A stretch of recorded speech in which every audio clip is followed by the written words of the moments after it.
Matheus do canal SuperEcoBR e eu vou fazer aqui o meu primeiro unboxing desse novo Chevrolet Coletino. Oferta de lançamento Vasco por apenas R$ 9,90. Pela primeira vez, a condução oficial dos carros de ontem e hoje da mítica marca Chevrolet. E agora eu quero cinza, vixe. Eu quero cinza, porque o cinza é irado. Chevrolet. Olé. Bom, pra quem não sabe, galera, essa é antiga. Não sei se é antiga. E vamos preparar para o unboxing? Vamos! Bom, se você não tá vendo, esse é o carro que eu ganhei. É o branco. Não, branco não, é o amarelo. Ele é o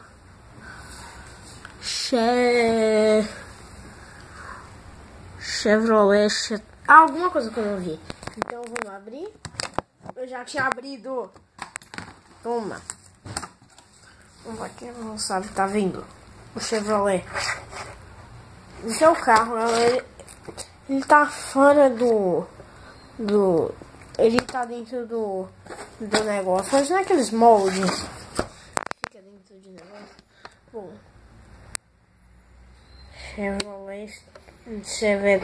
Chevette. Aqui a logo da Chevrolet, que foi o que eu mais gostei.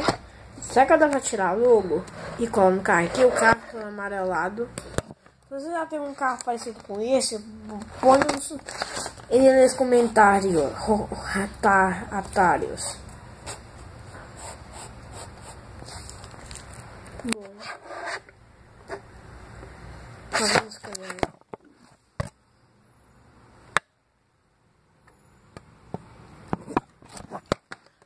Observe bem. Aqui dentro dos carros.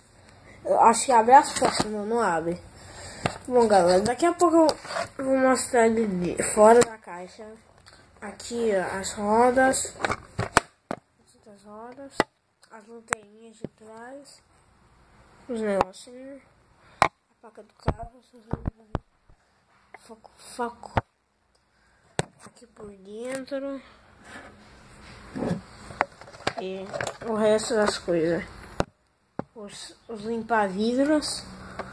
Eles costumavam usar de lã ou algo do tipo. Eu falava, não fica preocupado, mãe. Não preocupado não, mas é galinho. Eu fazia o assim que eu falava, porque eu era um burro.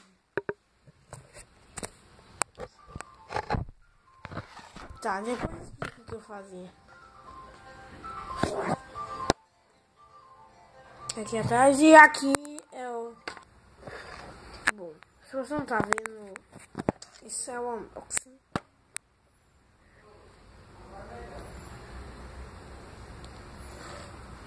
Se você não tá vendo, eu mostro ele fora da caixa. Depois eu mostro. Tá, vou mostrar ele fora da caixa. Não, eu não vou mostrar porque esse vídeo fica muito longo.